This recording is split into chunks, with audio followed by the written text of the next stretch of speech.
নমস্কার, Rishibani institute of Vedic অ্যাস্ট্রোলজির পক্ষ থেকে স্বাগত জানাই আজকের জ্যোতিষ আলোচনায়। আমি শান্তনু আপনাদের সঙ্গে। আলোচ্য বিষয় বিশুদ্ধ জ্যোতিষ।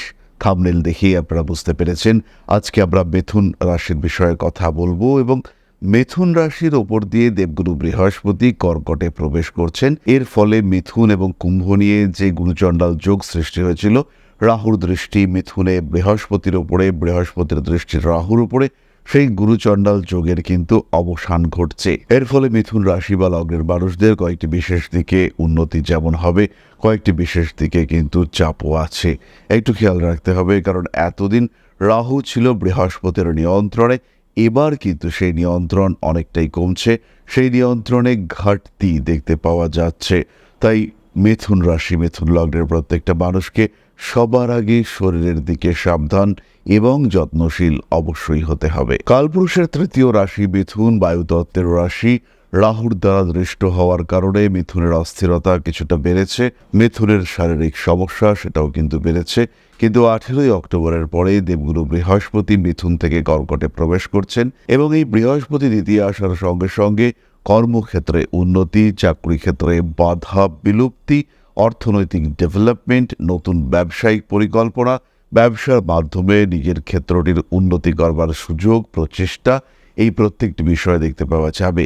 সেভিংস করতে পারবেন মিথুন রাশি বা লগ্নের মানুষরা এবং তার সঙ্গে সঙ্গে মানি ম্যানেজমেন্ট, কীভাবে নিজের অর্জিত বা সঞ্চিত টাকা রাখলে সেটা আরও বাড়তে পারে, এই মেন্টালিটি আপনার মধ্যে কাজ করতে দেখতে পাওয়া যাবে। খুব সহজভাবেই মিথুন রাশি বা লগ্নের মানুষ তারা কিন্তু নিজের অর্থনৈতিক অবস্থার উন্নতি করতে পারবেন। বাক্যের উপর নিয়ন্ত্রণ বাড়বে, আপনার কথার মাধ্যমে মানুষকে কনভিন্স করবার ক্ষমতা এটা বাড়তে দেখতে পাওয়া যাবে। খুব সহজভাবেই আপনি কিন্তু আশেপাশের মানুষদেরকে, নিজের গণ্ডির মধ্যের মানুষদেরকে নিজের মতো করে কনভিন্স করতে পারবেন, নিজের ক্ষেত্রটিকে সুবিন্যস্ত, আরও সুবিন্যস্ত করে তুলতে পারবেন। বেশ কিছু মিথুন রাশি বা লগ্নের মানুষ তারা ম্যারিড লাইফ নিয়ে কিছুটা অস্বস্তির মধ্যে পড়বেন। সপ্তমপতি বৃহস্পতি সপ্তমের অষ্টমে সে অবস্থান করে রয়েছেন, তাদের ক্ষেত্রে সমস্যা আসবে। কিন্তু যাদের জন্মকুণ্ডলিতে বৃহস্পতি নিচস্থ, ধরে নিন 1997-এ আপনার জন্ম, বৃহস্পতি আপনার কুণ্ডলিতে নিচস্থ হয়েই রয়েছেন, এই ধরনের মানুষজন তাদের ক্ষেত্রে কিন্তু উন্নতির মাত্রা অনেকটাই বাড়তে দেখতে পাওয়া যাবে। যাদের 2009-এ জন্ম, তাদের পড়াশুনোর ক্ষেত্রে ইমপ্রুভমেন্ট দেখতে পাওয়া যাবে। যাদের ক্ষেত্রে 1985-86-এ জন্ম, যাদের ক্ষেত্রে বৃহস্পতি মকর রাশিতে নিচস্থ হয়ে রয়েছেন, তারা এই সময় কিন্তু ভালো সুফল পেতে চলেছেন। তাদের ক্ষেত্রে ফিনান্সিয়াল সেক্টর সেটা অনেকটা ডেভেলপড হতে দেখতে পাওয়া যাবে। নিজের অবস্থান, নিজের ক্ষেত্র তাকে আরও বিন্যস্ত, আরও প্রসারিত এটা করে তুলতে পারছেন মিথুন রাশি বা লগ্নের মানুষরা। কথাবার্তার উন্নতি হতে দেখতে পাওয়া যাবে, বাক্যের মাধ্যমে কনভিন্সিং পাওয়ার বাড়ছে, তার সঙ্গে সঙ্গে অনেক না বলা কথা এটা আপনি বলতে পারবেন। আইন সম্পর্কে জ্ঞান বৃদ্ধির সম্ভাবনা দেখতে পাওয়া যায়। কর্মক্ষেত্রে উন্নতি তো হচ্ছেই, এরই সঙ্গে সঙ্গে বাড়ি পরিবর্তন, কিছু লোন প্রাপ্তির সংযোগ সেটা দেখতে পাওয়া যাবে এবং যারা লোনের জন্য অ্যাপ্লাই করেছিলেন তাদের এই লোন বা ঋণ প্রাপ্তির সংযোগ সেটা খুব স্পষ্টভাবে বাড়তে দেখতে পাওয়া যাবে। গুরুচণ্ডাল যোগ থাকার কারণে মিথুনের যে অগ্রগতি বাধাপ্রাপ্ত হয়েছিল, সেই বাধার গিঁট সেটা কিন্তু খুলতে চলেছে। তবে খেয়াল রাখতে হবে, বাধা থাকলেও উন্নতি হচ্ছিল স্লো অ্যান্ড স্টেজি। এবার কিন্তু উন্নতি হঠাৎ করে হতে পারে, কিন্তু সাবধান না হলে উন্নতির পরিবর্তে অবনতিও হতে পারে, কারণ রাহুর দৃষ্টি সরাসরি কিন্তু আপনার লগ্ন বা রাশির ওপর রয়েছে। বৃহস্পতি কর্কটে আসার সঙ্গে সঙ্গে আপনার দশম ভাবস্থ বক্রী শনির ওপরে তার দৃষ্টি পড়বে, ফলে কর্মক্ষেত্রে উন্নতি এটা হবেই, বাড়বে চাকরি প্রাপ্তির সম্ভাবনা। বিশেষ করে যে চাকরিগুলি মূলত ইন্টারভিউ ওরিয়েন্টেড চাকরি, সেখানে আপনার পাওয়ার সম্ভাবনা ভীষণ বেশি। বলা যেতে পারে ইন্টারভিউ ক্র্যাক করবার ক্ষেত্রে সাকসেস রেট এটা অনেক বেশি। ইন্টারভিউর ক্ষেত্রে আপনার সাকসেস রেট যেমন বাড়বে, ঠিক তেমনভাবেই প্রাপ্তিযোগ, চাকরির ক্ষেত্রে স্টেবিলিটি বৃদ্ধি এটাও দেখতে পাওয়া যাবে। ফলে মিথুন রাশি বা লগ্নের মানুষরা তারা কিন্তু একটা ভালো অ্যাটমসফিয়ার পেতে চলেছেন। এবার চলে আসি আরেকটি বিশেষ কথায়, যাদের ডায়াবেটিস রয়েছে, যারা সুগার পেশেন্ট, তাদের ক্ষেত্রে কিন্তু মিষ্টির উপর নিয়ন্ত্রণ রাখতে হবে। দ্বিতীয় জলরাশিতে বৃহস্পতি, তার কিন্তু কিছু মিষ্টির প্রতি আগ্রহ, আসক্তি বাড়িয়ে তুলবার প্রবল চেষ্টা এটা দেখতে পাওয়া যাবে এবং যখন এই চেষ্টা আমরা দেখতে পাবো তখন কিন্তু মিথুন তার শরীরটা খারাপ করে ফেলতেই পারেন। বিশেষ করে সুগার, ডায়াবেটিস ইত্যাদি যাদের রয়েছে, তাদেরকে রেগুলার ইনসুলিন নিতে হয়, তাদের ক্ষেত্রে কিন্তু এই সমস্যার মাত্রা প্রচণ্ডই বেশি। সাবধান না হলে আপনি সমস্যায় পড়বেন। ফলে এটা বলা যায়, মিথুন যদি নিজেকে একটু কন্ট্রোল করে রাখেন, 9th হাউসে এই আনকন্ট্রোল রাহুর কারণে বাবার শরীর স্বাস্থ্য নিয়ে দুশ্চিন্তা বাড়তে পারে, অবশ্যই বাড়তে পারে। কিন্তু তাতেও মিথুন যদি নিজেকে কিছুটা কন্ট্রোল রাখতে পারেন, সেই ক্ষেত্রে কিন্তু আপনার ডেভেলপমেন্ট হবেই এবং অবশ্যই হবে। এই বিষয়ে কোনো সংশয়, কোনো সন্দেহ কিন্তু থাকছে না। এরপরে আমরা চলে আসবো নাক্ষত্রিক আলোচনায়। প্রথমে রয়েছেন মৃগশীর্ষা। অ্যাক্টিভিটি লেভেল ভীষণ বাড়তে দেখতে পাওয়া যাবে। মৃগশিরার রাগ, জেদ, তেজ, উগ্রতা সেটা বাড়বে এবং ফ্যামিলি ওরিয়েন্টেড কিছু রিলেশনশিপ, সেখানে কিছু জটিলতা, তার কারণে কিছু স্ট্রিক্ট ডিসিশন নিতে বাধ্য হওয়া, সম্পর্কগুলির দিক থেকে অস্থিরতা, এগুলো দেখতে পাওয়া যাবে। মৃগশিরার জীবনে কুটুম্ব, কুলের প্রাধান্য এটা কিন্তু কিছুটা হলেও বাড়তে চলেছে। কিছু কিছু বিশেষ ক্ষেত্রে মৃগশীর্ষা তারা একটু বেশি অ্যাক্টিভ হয়ে উঠবেন। মৃগশীর্ষার দাঁতের ব্যথা, মুখমণ্ডলের পীড়া বা যে কোনো রোগ, সেখান থেকে কিন্তু মুক্তির একটা সম্ভাবনা দেখতে পাওয়া যাবে। দ্বিতীয়ভাবে বৃহস্পতি, তার দৃষ্টি ষষ্ঠ ভাবের উপরে, রোগ প্রশমিত হবে এই বিষয়ে কিন্তু নিশ্চিন্ত থাকা যায়। কিছু কিছু ক্ষেত্রে পেশাগত অস্থিরতার অবসান ঘটতে দেখতে পাওয়া যাবে। নতুন চাকুরি প্রাপ্তির সম্ভাবনা এটা অনেকটাই বেশি। প্রেম, ভালোবাসা ইত্যাদির ক্ষেত্রে মৃগশীর্ষা খুব ভালো রেজাল্ট পেতে চলেছেন, কারণ এই সময় কনভিন্সিং পাওয়ার এটা কিন্তু ভীষণ ভীষণ বেশি। আর তার সঙ্গে সঙ্গে যারা মার্কেটিং ওরিয়েন্টেড চাকরিতে রয়েছেন, তাদের ক্ষেত্রেও সাকসেস রেট অনেক বাড়তে দেখতে পাওয়া যাবে। পরবর্তী নক্ষত্র আর্দ্রা। কর্মক্ষেত্রে উন্নতির সম্ভাবনা রয়েছে, তবে তার সঙ্গে সঙ্গে কিছু জিনিসপত্র হারিয়ে যাওয়া, চুরি যাওয়া ইত্যাদির সম্ভাবনা বাড়বে এবং আপনি করেননি এমন দোষে আপনাকে দোষী সাব্যস্ত করবার প্রচেষ্টা সেটা বাড়তে পারে। আপনজনদের সঙ্গে সম্পর্ক খারাপ হওয়ার সম্ভাবনা দেখতে পাওয়া যাবে। মানসিক দিক থেকে কিছুটা চাপ মুক্ত হতে চলেছেন আপনি। ছোটখাটো কিছু আইনি সমস্যা আপনার এগেনস্টেও শুরু হতে পারে। তারই সঙ্গে সঙ্গে বাড়ি পরিবর্তনের সুযোগ এটা আর্দ্রা পেতে চলেছেন। এডুকেশনের ক্ষেত্রে ডেভেলপমেন্ট দেখতে পাওয়া যাবে এবং স্পেশালি যারা এডুকেশন লোন নিয়ে পড়াশুনো করতে চাইছিলেন, তাদের ক্ষেত্রে কিন্তু এই সম্ভাবনা বাড়বে। লোন আপনারা পাবেন এবং তার সঙ্গে সঙ্গে ঋণপ্রাপ্ত হয়ে নিজের জায়গাটাকে আরও স্থিতিশীল করা, নিজের শিক্ষাক্ষেত্রকে আরেকটু বাড়িয়ে তোলা, শিক্ষা সূত্রে বিদেশ যাত্রা, এই প্রত্যেকটি বিষয় কিন্তু আপনারা দেখতে পাবেন। আর্দ্রা নক্ষত্রের জাতক বা জাতিকাদের মধ্যে একটা প্রতিশোধ স্পৃহা কাজ করতে দেখতে পাওয়া যাবে এবং এই প্রতিশোধ নেওয়ার জন্য আর্দ্রা কিন্তু নিজেকে গ্রুম করবেন, নিজেকে আরেকটু বেটার করবার একটা চেষ্টা, এটা আর্দ্রার ক্ষেত্রে দেখতে পাওয়া যাবে। এবং যখন এটা দেখতে পাওয়া যাবে, তখন আর্দ্রার গ্রোথ সেটা অস্বাভাবিকভাবে বাড়বে। লেখালেখি, নিজের ক্রিয়েটিভ কাজকর্ম ইত্যাদি ক্ষেত্রে আর্দ্রা সাকসেসফুল হতে চলেছেন। পরবর্তী নক্ষত্র পুনর্বসু। সাকসেস রেট চরম মাত্রায় যেতে চলেছে।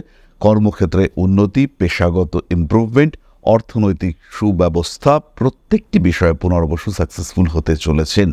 শরীরটা একটু ডিস্টার্ব করবে পুনর্বসুর ক্ষেত্রে, মান সম্মান ইত্যাদি ক্ষেত্রে উন্নতি আসতে চলেছে। তবে যাদের কান সংক্রান্ত কোনো সমস্যা রয়েছে, তারা কিন্তু একটু ভুগতে পারেন। প্রেমিক প্রেমিকা সম্পর্কের মধ্যে তৃতীয় ব্যক্তির আগমনের একটা সুর সেটা তৈরি হতে পারে। ভালোবাসার মানুষদের সঙ্গে দূরত্ব বৃদ্ধির সম্ভাবনা এটা দেখতে পাওয়া যায়। কোনো কোনো সময় যান্ত্রিক গোলযোগ এটা কিন্তু পুনর্বসুকে সমস্যায় ফেলতে পারে। তবে যাই হোক না কেন, যাই আসুক না কেন, বৃহস্পতি পুনর্বসু নক্ষত্রে থাকছেন। গ্রোথ পুনর্বসুর ক্ষেত্রে অনেকটাই বেশি। এই গুরুচণ্ডাল যোগ বৃহস্পতির বক্রী হওয়ার কারণে আবার ফিরে আসতে দেখতে পাওয়া যাবে। কিন্তু এই যে কিছুদিন গুরুচণ্ডাল দোষ মুক্ত থাকছে রাশিচক্র, তার ফলে কিন্তু গ্রোথ রেট পুনর্বসু নক্ষত্রের ক্ষেত্রে প্রচণ্ড বাড়তে দেখতে পাওয়া যাবে। মিথুন রাশি বা লগ্নের মানুষরা কিছুটা প্রতিকার, কিছুটা প্রতিবিধান স্বরূপ তারা স্তোত্র পাঠ করতে পারেন। তারই সঙ্গে সঙ্গে নবগ্রহ স্তোত্র অবশ্যই পাঠ করতে হবে। তাহলে এবার আমরা চলে আসব আলোচনার দ্বিতীয় পর্যায়ে, অর্থাৎ আপনাদের প্রশ্নে জ্যোতিষের উত্তর। তবে তার আগে ছোট্ট একটি বিষয় আপনাদের সঙ্গে শেয়ার করতে চাইব। আশা করি পরম পিতার আশীর্বাদে সবাই খুব ভালো আছেন। জীবনে চলার পথে বিভিন্ন সময় বিভিন্ন ক্ষেত্রে আমরা প্রত্যেকেই কিছু না কিছু জনহিতকর কার্য করে থাকি। রাস্তায় যদি একজন মানুষ এসে আমাদের কাছে সাহায্য চায়, আমরা যতটুকু সম্ভব তাকে সাহায্য করবার চেষ্টা করি। কখনো কিছু অর্থের বিনিময়ে, কখনো তাকে কিছু খাদ্য সামগ্রী কিনে দিয়ে, কখনো গাছের জল দিয়ে, কখনো পাড়ার রাস্তার কুকুরটিকে খেতে দিয়ে আমরা সমাজের উন্নতি করবার চেষ্টা করি, আমরা সমাজের প্রতি আমাদের সামাজিক দায়বদ্ধতা পালন করবার চেষ্টা করি। কারণ প্রত্যেকেই আমরা মানুষ, প্রত্যেকের মধ্যেই রয়েছে মনুষ্যত্ব, প্রত্যেকেই আমরা অপরকে সাহায্য করবার জন্য অল্প বিস্তর দায়বদ্ধ। এই ভাবনা নিয়েই অধ্যাত্ম, সেবা এবং প্রকৃতি পূজনের ব্রতী হয়েছে আমরা। আপনাদের সহযোগিতায় গঠন হয়েছে পরম ব্রহ্ম মিলন মঠ ও সেবাশ্রম। দীর্ঘদিন ধরেই, প্রায় বিগত 3 বছর ধরে বিভিন্ন সময়ে, বিভিন্ন অবস্থায়, বিভিন্ন পরিস্থিতিতে মানুষের পাশে গিয়ে আমরা দাঁড়িয়েছি। মানুষের পাশে যতটা সম্ভব সাহায্য করবার চেষ্টা আমরা করেছি আমাদের ক্ষুদ্র সামর্থ্যে। বারংবার আমরা পেয়েছি আপনাদের সাহচর্য, বারংবার আপনারা বাড়িয়ে দিয়েছেন আপনাদের সহযোগিতার হাত। তাই আরও একবার আপনাদের সামনে আজ আমি আবার এসেছি পরবর্তী কর্মসূচিকে বাস্তবায়িত করবার জন্য। বিগত দিনগুলিতে বিভিন্ন সময়ে আমরা বিভিন্ন ক্ষেত্রে ডোনেশন কর্মসূচি করেছি। আমরা শীতকালে কম্বল বিতরণ করেছি, মোজা, চটি বিতরণ করেছি, মশারি বিতরণ করেছি ডেঙ্গুর সময়, করোনার সময় খাদ্য সামগ্রী বিতরণ করেছি আমরা। তার সঙ্গে সঙ্গে ছোট ছোট শিশুদের পড়াশুনো এগিয়ে যাওয়ার জন্য সারা বছরের সমস্ত শিক্ষা উপকরণ আমরা বিতরণ করেছি। তাদের সঙ্গে আমরা সময় কাটিয়েছি। এদের শিক্ষার ক্ষেত্রে যাতে ডেভেলপমেন্ট হয়, তাই বেশ কিছু এলাকায় আমরা সম্পূর্ণ বিনামূল্য কোচিং সেন্টার পরিচালনা করছি। এবং বিশেষ বিষয়টি হলো যে প্রত্যেকটি ক্ষেত্রেই আপনারা কিন্তু প্রত্যক্ষ বা পরোক্ষভাবে আমাদের সঙ্গে আছেন। এই কর্মসূচিগুলিকে সঠিকভাবে এগিয়ে নিয়ে যাওয়ার জন্য এবার প্রয়োজন হয়ে পড়েছে একটি পরিকাঠামো, একটি সুগঠিত আশ্রমের, যেখানে বেশ কিছু মানুষ আশ্রয় পাবে, যেখানে বেশ কিছু বৃদ্ধ বৃদ্ধা তাদের দিনগুলিকে আরেকটু খুশির মধ্যে নিয়ে আসতে পারবেন, যেখানে বেশ কিছু অসহায় শিশু তাদের অভিভাবক খুঁজে পাবে, যেখানে বেশ কিছু নিষ্পাপ প্রাণ বিকশিত হওয়ার সুযোগ পাবে, যেখানে বেশ কিছু নিষ্পাপ প্রাণী তারা তাদের আশ্রয় খুঁজে পাবে। এই আশ্রম পরিকল্পনার জন্য, তার পরিকাঠামো নির্মাণের জন্য আমরা একটি জায়গা সিলেক্ট করেছি। সেই জায়গাটি ক্রয় করবার জন্য প্রয়োজন বিপুল অর্থের, যেটি কেবলমাত্র আমাদের প্রচেষ্টায় সংগ্রহ করা অসম্ভব। তাই আপনাদের প্রত্যেকের কাছে ছোট্ট অনুরোধ, প্রত্যেকেই অল্প অল্প করে এগিয়ে আসুন। প্রত্যেকের বিন্দু বিন্দু অনুদানে একদিন সিন্ধু স্বরূপ গড়ে উঠবে পরম ব্রহ্ম মিলন মঠ ও সেবাশ্রম। আমাদের প্রত্যেকের স্বপ্ন সমাজের জন্য কিছু করে যাওয়ার, সমাজকে উন্নততর পর্যায়ে নিয়ে যাওয়ার এই যে প্রচেষ্টা, এই যে ইচ্ছে, এই যে উদ্যম, এই উৎসাহ বাস্তবায়িত হবে আপনাদের সহযোগিতার মাধ্যমে। তাই আপনাদের প্রত্যেকের কাছে স্বনির্বন্ধ অনুরোধ, যতটুকু সম্ভব, যতটুকু সামর্থ্য, হতেই পারে অতি ক্ষুদ্র সেই সামর্থ্য, কিন্তু এসে পাশে দাঁড়ান। ইতিমধ্যেই বহু মানুষ তাদের যথাসম্ভব সাহায্যের হাত আমাদের দিকে বাড়িয়েছেন। আমরা তাদের প্রতি কৃতজ্ঞ, আমাদের আন্তরিক ধন্যবাদ আমরা জানাই তাদের প্রতি। এবং আপনাদের কাছেও আমাদের অনুরোধ, আপনারাও একটু একটু করে এগিয়ে আসুন। সবাই যদি অল্প অল্প করে এগিয়ে আসি, তাহলেই কিন্তু বিরাট কোনো স্বপ্ন বাস্তবায়িত হতে পারবে। সকলেই যদি অল্প অল্প করে এগিয়ে আসি, তাহলেই কিন্তু বিরাট এই মহান কর্ম বাস্তবায়িত হতে পারবে।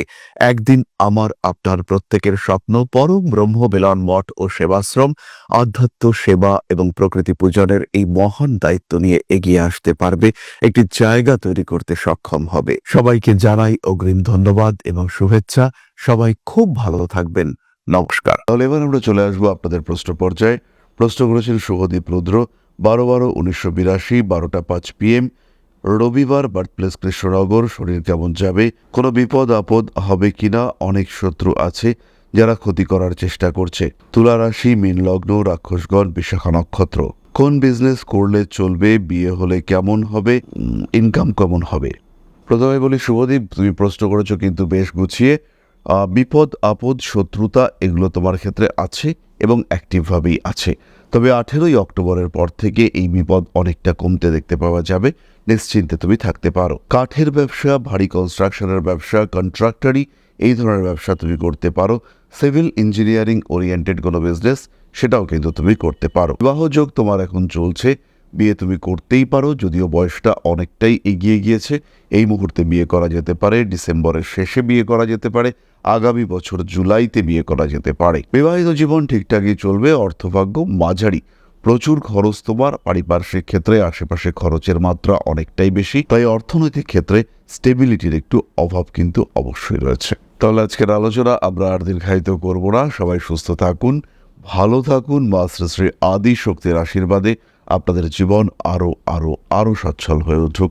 আরও সমৃদ্ধ হয়ে উঠুক। জয় মা আদিশক্তি। নমস্কার।